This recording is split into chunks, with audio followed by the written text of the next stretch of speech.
Hey guys, in today's video, I'm going to walk you through my trade call of the week and show you the process that I went through from start to finish of that trade. We're also going to talk about the month of September and how I was able to break my trading curse for the first time in about 3 years.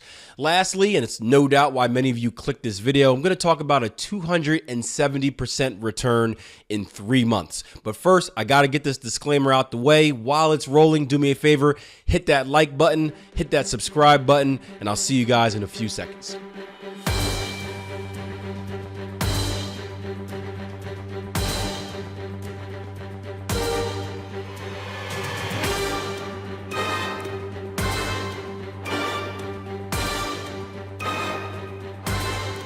Hey guys, Akil Stokes here, Chief Currency Analyst at TradingPower.com, and thank you once again for joining me for my Forex weekend review video. We're going to jump right into it this week and talk about that 270% return in 3 months.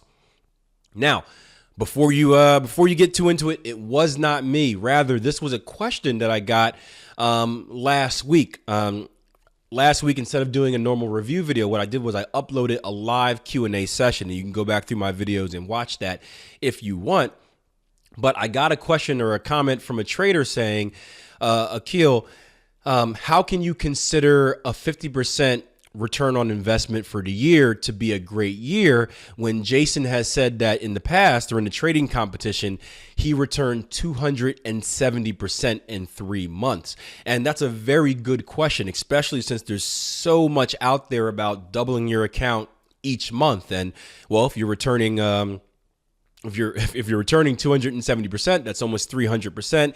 Basically, you're matching your account total each month in profit. And I just want to touch on that because if you read the article, if you've read the article by FX Trader Magazine on that particular trading competition, Jason not only talks about the type of trading strategy he used during the competition, but he also notes that it was a very, very aggressive approach. And a lot of the times when you're doing competitions, and the main goal is to bring back as much of a return as possible, you're not going to take the same approach as you would if you're managing money for others or even managing your own money. Think about it like this. If you guys are football fans, if you're the quarterback and you call a play and the defense jumps off sides, there's a penalty. Essentially, that means you have a free play. So you're going to throw the ball as far as you can and go for gold, really, because there's all reward and no risk. If the wide receiver catches it, it's a touchdown. It's great.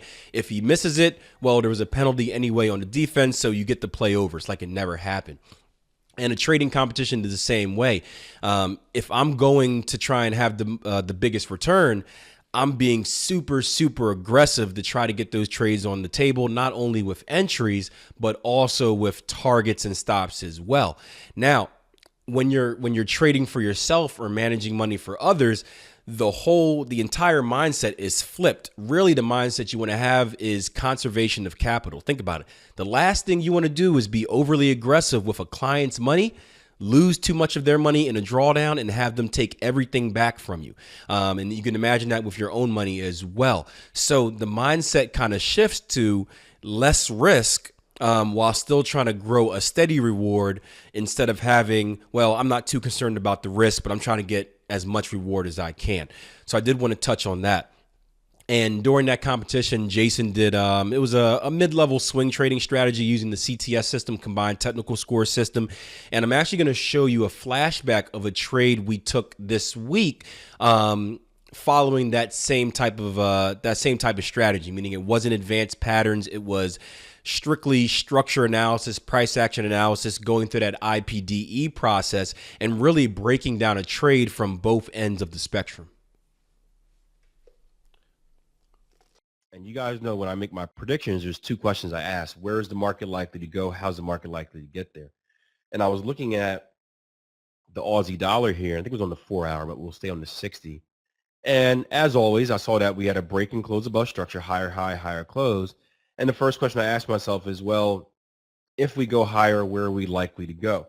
And I always like to do a harmonic move because the markets tend to move harmonically from time to time. So I asked myself, if we're going to get an ABCD pattern, where's that ABCD pattern going to come to? So I copied and pasted my little line here, drew it on, drew a little horizontal line there. I said, oh, look at that, guys, right? ABCD pattern, it would come right at previous structure. That's pretty cool. A, B, C, D. I said, hey, that's pretty cool. We would have an ABCD pattern coming at right at structure. My DSR levels are up. This would probably be a pretty good place to get short, or at least to look for a short opportunity. Would you guys agree? We've got the market showing a reaction right there. We got the market showing a reaction right here. I'd even look at Fibonacci confluence, see if we have, looks like a 618 in there, Fibonacci extension or retracement, swing high to swing low. Look at that. He's so good. 618 retracement right there. Swing low to swing high. ABCD pattern looks like a 1414. Oh, this guy, man. On fire on a Monday. When you're good, you're good. When you're good, you're good. Maybe not. I mean, and 1414 doesn't mean too much, but there's some Fibonacci influence. We can even get a 1618 Fibonacci inversion if we take our Fibonacci extension tool from our C leg down here back to our B leg. Bang, a little bit below that area. So yeah, 10 pips below. But it looked like a pretty cool area to potentially get short. Now, if you're only, say, a counter trend trader, it's easy. You're setting up your analysis. You're writing it on your checklist. You're saying, if price action gets to 71.50s, then I will look for a shorting opportunity. I'm going through my CTS checklist. I've got an ABCD pattern. That's going to give me 2 points. I've got structure looking left. We're going to call it minor structure. We're going to give that 1 point. We've got ratio confluence. We're going to give that another point. Right now, I am looking at a CTS of 3. And then, of course, as price action gets up there, you're saying, okay, well, if what I need next is, well, I need the RSI to go overbought. That would give me a CTS. I mean, we have a CTS of 4 right now, excuse me. I need the RSI to go overbought. That will give me a CTS of 5. That's enough for me to take the trade, or maybe I need to wait for a double top and diversions. That would give me 6, 7, whatever the process you're going through to set up your trade.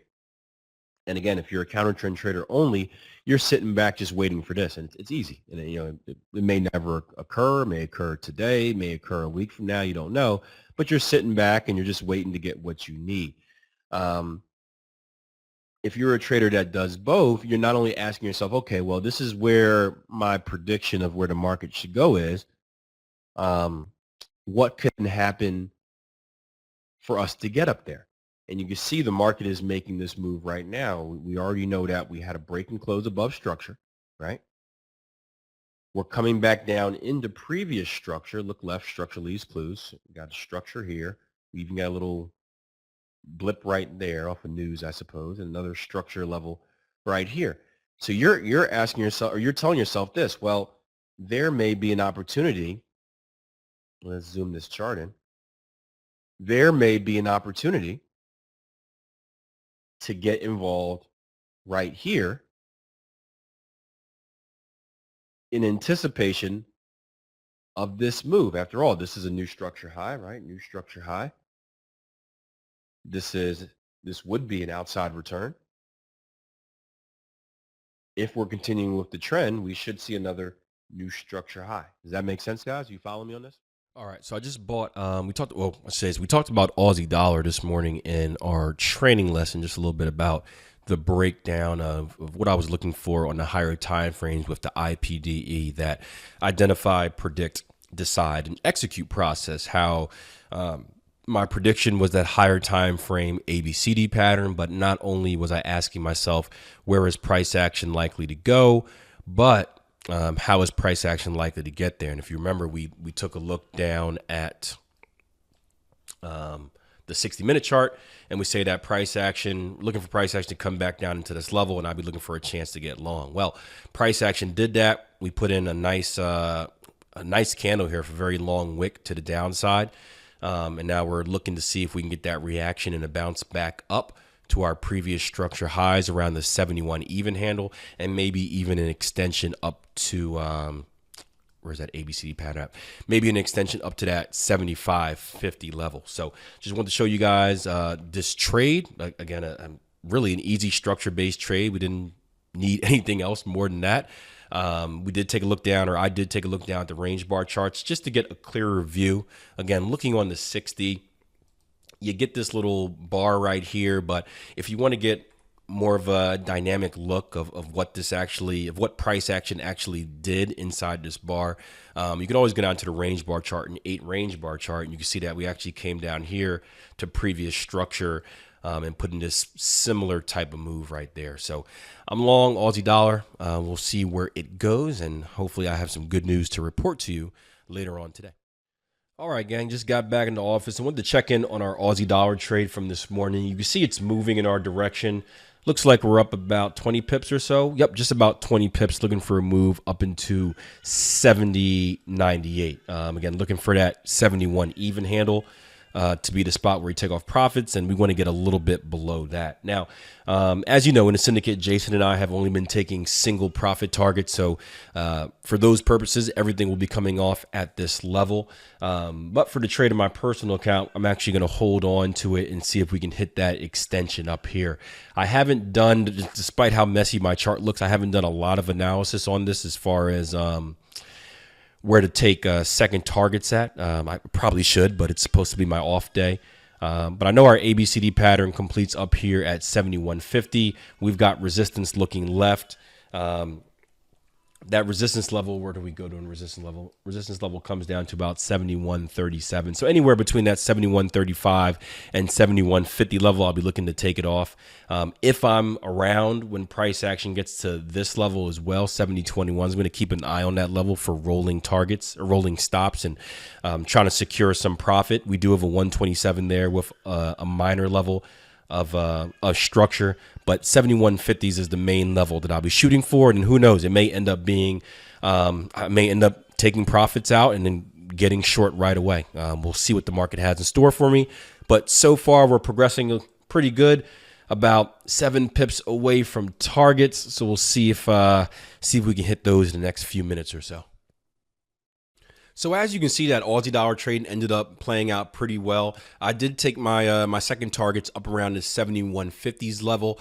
In hindsight, it looks like I could have gotten a lot more. But remember, at the time when we were doing our analysis, we were looking for that ABCD pattern completion with Fibonacci influence at that level. So I felt as if that was the safest place to get the second half of my position off. And that's how trading is. Again, when you're trading real live money and you're not just trying to get the biggest returns possible, you're trying to get your money off at the safest locations and not necessarily look for the entire swing low to swing high. That's how a lot of traders end up getting greedy, and you end up giving a lot of potential profit back to the markets. And that's something that you want to avoid.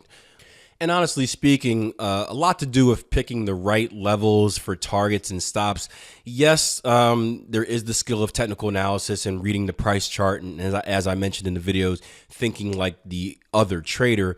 But a lot of it comes with experience as well. And just like driving a car, the more time you spend in the market, the more experience you get, the better the trader you become, just because you're seeing the market do the same thing over and over again.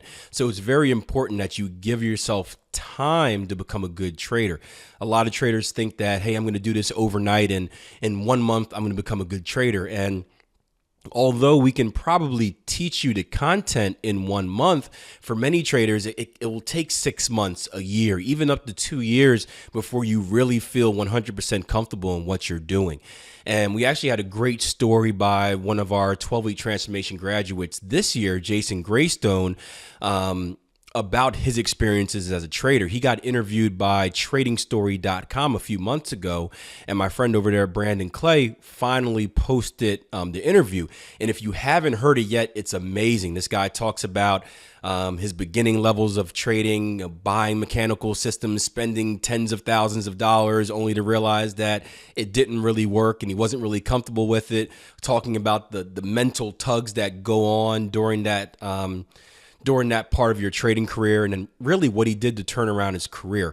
So I'll throw the link underneath this video on the YouTube page. If you're watching, it's a must listen.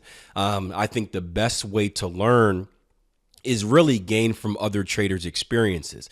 In fact, I heard a great it's funny to me. I had an aha moment this morning, and we're gonna get into some more technical analysis in a little bit.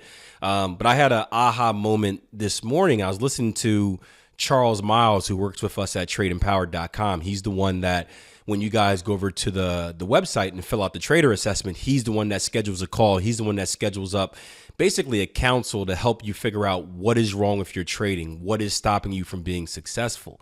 And he did a video a few days ago talking about how a lot of traders think that they can jump right into the game and become successful. And he made a good analogy. He said he used to work in IT, he used to be the ones that fixes computers, works on servers, all of that stuff. And in order to get that job, he had to go to college and get trained on how to do that stuff, gain the knowledge. In order to go to college, he had to pay to do that. So essentially, he had to pay for his education to learn the skill that it took to do very well at his job. And trading is no different. So many traders think they can just hop in and do it, including myself. I lost a lot of money thinking I could just come in and do it. The difference between me and a lot of the 90% of traders that fail is eventually I came to my senses. I knew it was something that I wanted to do. I had a passion for it. I was tired of working in the school district and cleaning toilets at night. Not a fun career. The women don't love it too much when you come home smelling like, well, not good things, but the point is, I made a decision. I said, hey, I want to do this, but I'm not going to be able to do it by myself. I need to get trained on how to do it. I need to find a mentor. I need to be educated because like any other field out there, if you're not educated, how can you expect to succeed? And I'm not telling you that, guys, to plug my course. It doesn't mean you have to do your education with me, but find a course out there, find a mentor out there, find someone that's going to be able to show you the ropes and really hold your hand through the process. If that is me, I would love to help you out with it. We've got a great track record of success stories, but if not, that's 100% fine. But don't be so hard-headed that you think you're going to do it by yourself. There's nothing wrong with asking for help and getting help. That's a big plus in this industry. And you can ask many of the professional traders out there. They all had mentors. They all had someone to help show them the way. So want to get that point across. Lastly, my September curse has finally been broken. If you've been with me for, since I started recording these videos, you know that September has historically been a bad month for me. However, this month it was an extremely good month. And one of the main reasons for that has been the euro dollar. And what I'm going to do is let's hop over to a euro dollar chart and I'll show you exactly why that is. All right, so here's a look at the euro dollar over the last few months or so, really since September. This is where we want to start looking at the beginning of September. And to the average trader, it probably looks like a bunch of junk, consolidation. The market is not really showing signs of which way it wants to go. And it's been a busy month. We've had a lot of news releases between what's going on in Europe, Greece, China, and even here in the US with our interest rate decision / non-decision. And the markets are really they're not really directional right now.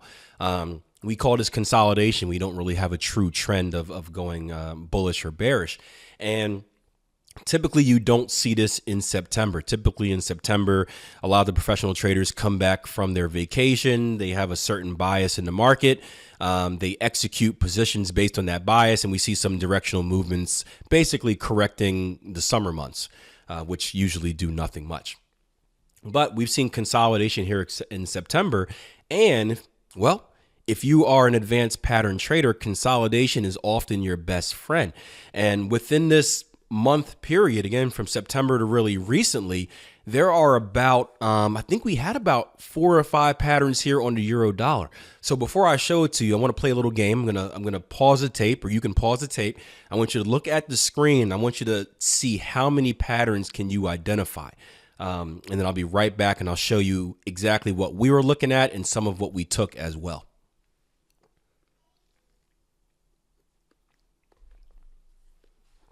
All right, so we had a handful of patterns here on the euro dollar, and we're going to start with really the first one right here. We had a big cipher pattern, swing low to swing high, X to A to B, B to C, CD completion down here. We're actually still looking for a bigger bat pattern that has yet to form yet. But right after our cipher pattern, we went ahead and formed another pattern. Boom, we had a bat pattern right here, X to A to B, B to C, C to D. And a lot of this is easier seen on the 1 hour chart, but I want to show you guys the whole screen. We followed that bat pattern up with a Gartley pattern, looking at, or there might have been another bat actually, X to A to B, B to C, C to D right here. We barely missed, at least I barely missed, I should say, on a Gartley pattern here. I know some of the traders I work with, and let's go down to an hourly. Some of the traders I work with did end up catching this, but I barely missed on this pattern, but it was still here. Looking at X to A to B, B to C, C to D for a bull Gartley pattern. 2 pips away. 2 pips away. And then we followed that up as well with another bat pattern, going from X to A to B right in here, B to C, C to D in there. And then now we're actually waiting on a potential cipher pattern. It may end up being a Gartley as well, but a potential cipher pattern looking at X to A to B, B to C, and a CD right down here about 112 even. And again, we could have a Gartley pattern there as well, looking like this, X to A to B, B to C, C to D down here somewhere. Now, we do have the ECB press conference coming out and FOMC meeting minutes as well at 2 o'clock, so in about 3 minutes. So by the time this video reaches to you, this chart may look a whole lot different. But again, want to give you an example of just what we've been seeing over the month of September as far as September and October as far as advanced patterns go. And we also had a few other opportunities in there as well. We caught a 26.18 down here. We caught a nice little structured trade this morning on the euro right down here at 112.40s. And we've really just been abusing this pair as much as we could over the last month or so. So thanks to that, I was able to break my September curse. And really this week, although there's a day left, we've really been rocking the markets. I'd like to take a lot of credit for that. When I say we, I mean our syndicate program. I'd like to take a lot of credit for that. But Jason Stapleton has been the all-star. He's brought in about 200, maybe 250 pips by himself this week, and we're currently putting in new equity highs. Now, I'm sure he'll talk about that in the Forex market preview. I'm going to wait until the end of the week so I don't jinx anything, but as always, guys, on Sundays, if you go over to tradeempower.com, after you fill out that trader assessment, if you scroll down, there's a blog section. Typically on Sundays, I give you guys an update of just how the week ended, how the week went, some of my thoughts, and, you know, all the fun little blog site, a little more introspective look at the trader that is Akil Stokes and how everything is going. So I will update you guys on the final progress of our week then and there, but it's looking like a big one. And that's, you know, we told you guys it was coming. We had it before. We suffered through the summer, and we told you guys it would come back, and it has. We're not lying to you. We are, I'll tell you what, whatever you think about us, whether you like us, whether you don't like us, one thing you cannot say is we are not fully transparent. We show you guys the really good. We show you guys the really bad. And we show you guys how to go from the really bad and survive that until you can get back to really good trading. And you got to respect that. So that's it for this week's video, guys. If you do like what I'm doing here, do me 3 favors. Hit that like button, hit that subscribe button, and most importantly, share this with a friend on social media, Twitter, StockTwits, Facebook, Google+, wherever you're at. Just give it a share. Let's spread the word. A lot of traders are learning because of this. So please do your part of helping out and spreading that knowledge. And as always, leave me a comment. If there's a question you have that you want me to address in a future video, leave a comment under the YouTube page. You guys know I do answer every single question that comes through. Unless you're a trading troll, then I ignore you, or I say something like, thank you for sharing your opinion. Trying to eliminate that negativity from my life. But thank you guys. Have a great rest of the trading week, and I will see you guys next week. talk to you about how I broke my September trading course. Hey traders, in today's video, I'm going to walk you through what was. Hey traders, I'm also going to talk to you about how I was able to break my September trading course. Hey traders, Akil Stokes here. Hey guys, Akil Stokes here. Hey gang, Akil Stokes here, Chief Currency Analyst at TradingPower.com, and thank you once again for joining me for a Forex Weekend Review video.